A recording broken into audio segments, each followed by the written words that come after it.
Durante poco más de 4 años ha quedado claro el desprecio que el gobierno actual tiene con la ley.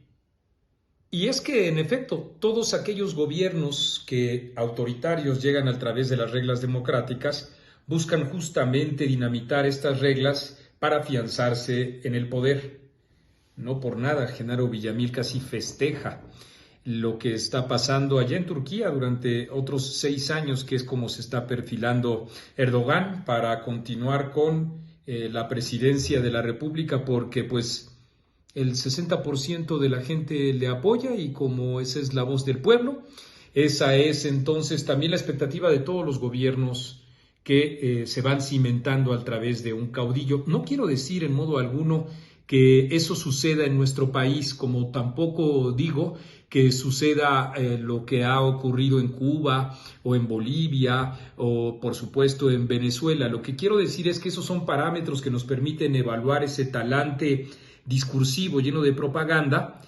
para el afianzamiento de ese poder. Y eso sí, por supuesto que sí, al gobierno de Andrés Manuel López Obrador le interesa y mucho siempre estar hablando de su propia popularidad. No le alcanza la vida. Eso está muy claro para que él pudiera llegar a tener una dictadura de 20 años,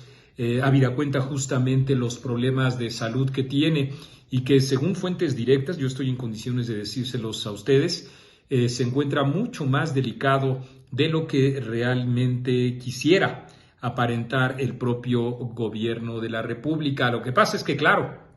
en la opacidad y en la destrucción de la ley es donde cimenta su gobierno Andrés Manuel López Obrador, como también lo vemos permanentemente en esta semana. La serie de ataques a la Suprema Corte de Justicia de la Nación perpetrados por el presidente de la República, y de ahí, como he dicho, en un triángulo maléfico, pues cada una de las piezas que configuran esta propaganda van haciendo lo suyo para defenestrar a la Suprema Corte de Justicia de la Nación y en particular a la ministra Norma Piña. Y justamente en este fin de semana que en Marruecos recibe un premio internacional, un reconocimiento que a nosotros, millones de mexicanos, nos enorgullece, se arreciaron esas críticas y ustedes escucharon también a Ignacio Mier, el ínclito Ignacio Mier, diciendo que pues estaría preparando ya una iniciativa para una consulta popular en relación con la elección de los integrantes de la Suprema Corte de Justicia de la Nación, que sería, según las expectativas del gobierno de la 4T, a través de la elección del voto directo y secreto, como ocurre solo en Bolivia. Por eso les decía a ustedes que es importante siempre tener como referente lo que pasa en cada uno de los países para poder entender cuáles son las características que tiene un gobierno autoritario como el de Andrés Manuel López Obrador. Porque además, decía al principio, pisotean la ley, porque la Constitución y la ley de consultas populares prohíbe que temas como los financieros, los de reforma constitucional y los temas electorales sean sometidos a consulta popular. Estos tienen que ser necesariamente producto de una reforma constitucional originada en la Cámara de Diputados y en su caso validada en la de senadores, lo que implica lo que ya hemos sabido los mexicanos, toda una discusión y el respeto a los derechos de las minorías como para poder plantear una iniciativa de ese tamaño, para lo que no tiene el gobierno, no tiene la mayoría calificada. Y lo sabe Ignacio Mier, sabe no solo que no tiene la mayoría calificada, eso olvídenlo por un momento, sino que sabe que es ilegal, como he dicho, como queda en constancia por la propia Constitución política de los Estados Unidos mexicanos, sino que es una trampa.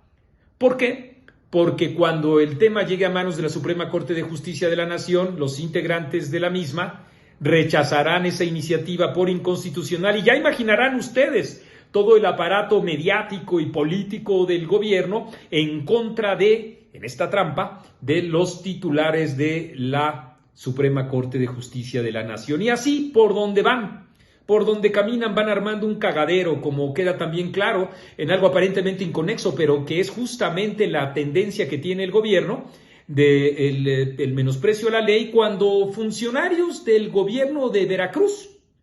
Fueron con la mano en la cintura y los recursos públicos a apoyar a Delfina Gómez, que cada día se encuentra más desesperada porque la brecha se está reduciendo entre la supuesta distancia que había entre las preferencias electorales en favor de esta corrupta candidata de Morena y lo que está en realidad ocurriendo. Se está cerrando y qué bueno. Eso es una buena noticia para que los ciudadanos en el Estado de México, el 16%, poco más, poco menos, dependiendo los trabajos demoscópicos que se encuentran indecisos, salgan a las calles y voten. Justamente, entre otras cosas, por ese desprecio, por ese menosprecio que tiene a la ley el gobierno de Andrés Manuel López Obrador y todos y cada uno de sus secuaces que en distintas órbitas, como hemos visto, no les importa en modo alguno transgredir la ley. Y estoy completamente seguro de que hay más mexicanos que estamos de acuerdo con la ley, estamos de acuerdo con la equidad electoral, estamos de acuerdo con el equilibrio de poderes y repudiamos, esa es la palabra, repudiamos todos aquellos discursos que en el nombre del pueblo, de quien pretenden abusar en su ignorancia, quieren perpetrar el poder de modo autoritario.